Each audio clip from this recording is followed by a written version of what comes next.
अस्सलामुअलैकुम दोस्तों। तो इस वीडियो में आप सीखेंगे कि किस तरह आप अपने शॉपिफाई स्टोर के साथ अपना डोमेन कनेक्ट कर सकते हैं जो आपने अपने स्टोर के लिए बाय किया हुआ है। बहुत ही आसान तरीका है, आपने मुझे फॉलो करते जाना है। एट द एंड आपका जो डोमेन है वो आपके स्टोर के साथ कनेक्ट हो जाएगा। अब एक बात मैं आपको स्टार्ट में ही बताऊं कि जब आप शॉपिफाई पर स्टोर क्रिएट करते हैं तो शॉपिफाई आपको बना बनाया डोमेन दे देता है, लेकिन वो डोमेन जो होता है वो थोड़ा सा मिक्सचर होता है, उसका कोई सेंस नहीं बनता। तो इस वजह से आप अपने स्टोर को आप यूँ समझ ले कि अपने स्टोर को पहचान देने के लिए आप डोमेन बाय करते हो। अगर आप डोमेन बाय नहीं करते हो तो भी आपकी स्टोर के साथ डोमेन होता है, लेकिन वो मैंने आपको बताया ना कि वो एक सेंस नहीं देता, आपके स्टोर को एक पहचान नहीं देता। वो थोड़ा सा लेटर और वर्ड्स का जो है वो मिक्सचर होता है। अब रिसेंटली मैंने अपने एक स्टोर बनाया है, तो शॉपिफाई ने मुझे एक रैंडम डोमेन दिया है अपनी तरफ से। अब मैं आपको वो दिखाने जा रहा हूँ ताकि आप देख सकें कि किस तरह वो होता है। अब यहाँ नीचे देख सकते हैं कि यहाँ एक ऑप्शन है कस्टमाइज योर डोमेन का।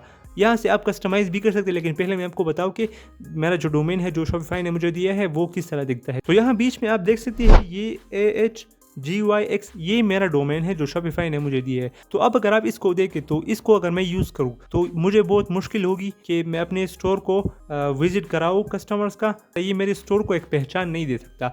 तो पहचान देने के लिए अपने स्टोर को आपको डोमेन बाई करना होगा, ये मस्ट है। अदरवाइज़ अगर आप बाई ना करते हो तो भी आपके लिए कोई मसला नहीं बनेगा, लेकिन आपको अपने स्टोर जब आप गूगल पे सर्च करोगे तो उसके लिए आपको ये मुश्किल सा डोमेन जो है ये शॉपिफाई ने आपको दिया है ये यूज़ करना पड़ेगा।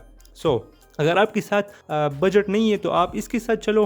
अदरवाइज़ अगर आपके साथ बजट है तो आप कहीं से होस्टिंगर, नेमचीप या गोडेडी से अपना डोमेन बाय कर सकते हैं। अपने मेन टॉपिक की तरफ वापस आते हैं कि आप डोमेन किस तरह कनेक्ट कर सकते हैं। सबसे पहले आपने शॉपिफाई ओपन करना है। तो जब शॉपिफाई आप ओपन करोगे तो स्टार्ट में ही यहाँ आपको कस्टमाइज योर डोमेन का ऑप्शन मिल जाएगा। अब ये पहले नहीं हुआ करता था, अब शॉपिफाई थोड़ा सा चेंज हो गया है तो शॉपिफाई ने इसको यहाँ ऐड कर दिया है। अदरवाइज़ अगर ये आपको शो नहीं हो रहा तो आपने सेटिंग्स पे चले जाना है। सेटिंग्स के अंदर आपको डोमेन का ऑप्शन मिल जाएगा। डोमेन कनेक्ट करने के लिए सबसे पहले आपने यहाँ कस्टमाइज़ पे क्लिक कर लेना है। अब जब कस्टमाइज़ पे क्लिक करोगे तो कुछ इस तरह का इंटरफेस आपके सामने ओपन हो जाएगा। अब यहाँ भी आप देख सकते हैं कि ये जो डोमेन शॉपिफाई ने मुझे दिए है ये मेरे स्टोर के साथ कनेक्ट है, लेकिन मैंने अलग से दूसरा डोमेन बाय किया है। मैं वो कनेक्ट करने जा रहा हूँ अपने स्टोर के साथ। आपने कनेक्ट एग्जिस्टिंग डोमेन पे क्लिक कर लेना है यहाँ। अब यहाँ आपने वो डोमेन डालना है जो आपने बाय किया है। अब मैंने बाय किया है rosemart.shop, तो मैं यहाँ वो एंटर करूँगा। सिंपल आपने जो भी बाय किया हो, जिस नाम का भी हो, नेमचीप से हो, होस्टिंगर से, जहाँ से भी हो, आपने वो सिंपल वो डोमेन यहाँ डाल देना है। अब मैंने यहाँ rosemart.shop डाल दिया है। डालने के बाद आपने नेक्स्ट पे क्लिक कर लेना है। अब जैसे ही आप नेक्स्ट पे क्लिक करोगे तो जहाँ से भी आपने डोमेन बाय किया हो वो और शॉपिफाई ऑटोमेटिकली लिंक में आ जाएंगे। अब मैंने होस्टिंगर से बाय किया था तो वो होस्टिंगर यहाँ आया है, यहाँ शो हो रहा है। सिंपल आपने अगर नेमचीप से बाय किया है तो नेमचीप यहाँ शो होगा, या अगर गोडेडी से है तो गोडेडी यहाँ शो होगा। ये तीन जो है ये मोस्टली पॉपुलर है, इस वजह से मैं आपको बता रहा हूँ। यहाँ नीचे अगर आप देखें तो 4 ऑप्शन है। ये 4 स्टेप क्लियर करने के बाद आपका जो डोमेन है वो कनेक्ट हो जाएगा।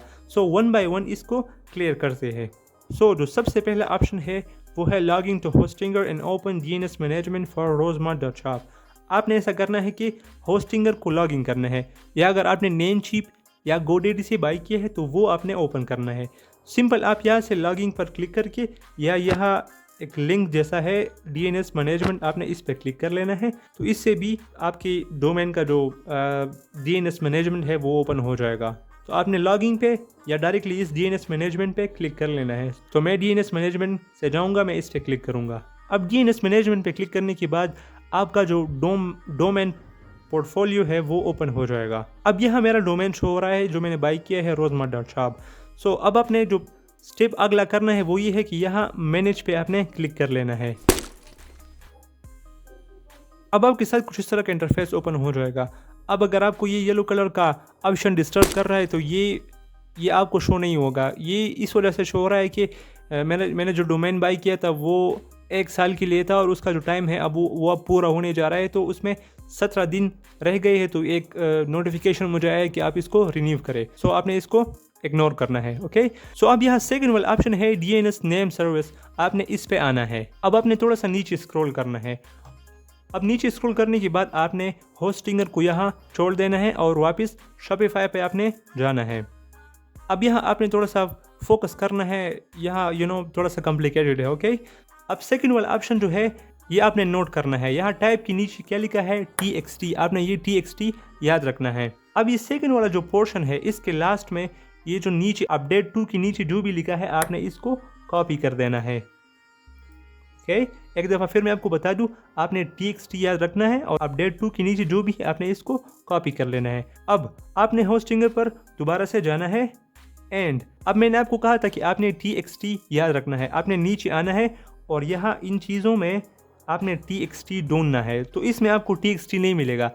सो आपने इसको आपने करना क्या है कि यहाँ टाइप है, आपने टाइप के नीचे ऐसे जो तीर का निशान है आपने इस पर क्लिक कर लेना है। तो आप इसको यूँ समझ ले कि आप इसको मैनुअल करने जा रहे हो। ओके, सो आपने यहाँ टाइप पे आना है और यहाँ TXT टाइप कर देना है। अब TXT टाइप करने के बाद हमने जो चीज़ कॉपी किया था आपने उसको यहाँ पेस्ट कर देना है। ओके, अब टाइप जो है वो दोबारा से चला गया है तो मैं उसको दोबारा से TXT पे ले आऊँगा। अब आपने ऐड रिकॉर्ड पे क्लिक कर देना है। अब ऐड रिकॉर्ड पे क्लिक करने के बाद सेकंड वाला ऑप्शन जो है वो भी क्लियर हो गया है। अब दोबारा से आपने शॉपिफाई पे जाना है। अब फर्स्ट एंड सेकंड ऑप्शन जो है वो क्लियर हो गए हैं। अब बारी है थर्ड वाली की, तो सेम सेकंड वाली की तरह आपने CAA को नोट करना है एंड आपने पहले वाले को कॉपी कर लेना है एंड दोबारा से होस्टिंगर पे जाना है। अब मैंने आपको CAA नोट करने का कहा था तो वो नीचे मौजूद है, CAA मौजूद है, तो मैं यहाँ से एडिट पे क्लिक करके यहाँ नीचे सेकंड लास्ट ऑप्शन है CA डोमेन का, आपने इसको यहाँ से कट कर देना है एंड जो आपने कॉपी किया था उसको यहाँ पेस्ट कर देना है एंड अपडेट पे क्लिक कर लेना है। अब हमारे थर्ड वाले ऑप्शन में पहला पार्ट जो है वो क्लियर हो गया है। अब थर्ड वाले में 2 पार्ट है, तो पहले तो हमने किया, अब बारी है सेकंड वाली की। सो आपने सेकंड वाली को यहाँ से कॉपी कर लेना है एंड दोबारा से होस्टिंगर पे जाना है एंड दूसरा CAA आपने ढूंढना है। तो ये यहाँ मौजूद है, मैं एडिट पे क्लिक करूँगा एंड सेम CA डोमेन को एडिट कर दूंगा, इसको यहाँ से कट करके जो मैंने कॉपी किया था उसको पेस्ट कर दूंगा एंड दोबारा से अपडेट पे क्लिक कर लेना है आपने। अब थर्ड वाला ऑप्शन जो है वो कम्प्लीटली क्लियर हो गया है, इसकी दोनों पार्ट कंप्लीट हो गए हैं। अब बारी है फोर्थ वाली की, चौथे की। अब फोर्थ वाले ऑप्शन में भी 2 पार्ट्स है, एक A वाला है और एक है CNAME, इस तरह का कुछ है। सो सबसे पहले A वाले को कंप्लीट करते हैं। सो आपने याद रखना है A, आपने यहाँ से इसको कॉपी कर देना है सेम एज ऑलवेज, इन होस्टिंगर पे जाना है एंड A को ढूंढना है आपने। अब स्टार्ट में ही आपको एक ऑप्शन मिल जाएगा, तो आपने पॉइंट्स 2 में जो आपने कॉपी किया था उसको डाल देना है एंड ऐड टू रिकॉर्ड पे क्लिक कर लेना है। तो अब फोर्थ वाले ऑप्शन में पहला पार्ट जो है वो कंप्लीट हो गया है। तो सेम इसी तरह आपने CNAME को याद रखना है और यहाँ से इसको कॉपी कर देना है एंड दोबारा से होस्टिंगर पे जाना है और CNAME आपको स्टार्ट में ही मिल जाएगा, तो आपने एडिट पे क्लिक कर लेना है एंड यहाँ से इसको कट कर देना है और जो आपने कॉपी किया तो इसको पेस्ट कर देना है और दोबारा से अपडेट पे क्लिक कर लेना है। अब फोर्थ वाला ऑप्शन भी सक्सेसफुल हो गया है। अब दोबारा से आपने शॉपिफाई पे जाना है। अब लास्ट टिप ये रह गया है कि आपने आई अपडेट DNS रिकॉर्ड पे क्लिक कर लेना है। अब जैसे ही आप क्लिक करोगे ये चेकिंग स्टार्ट हो जाएगा। अब ये वेरिफिकेशन हो रहा है, उसके बाद आपका जो डोमेन है वो कनेक्ट हो जाएगा। अगर वीडियो अच्छी लगी हो तो वीडियो को लाइक एंड चैनल को सब्सक्राइब कीजिए।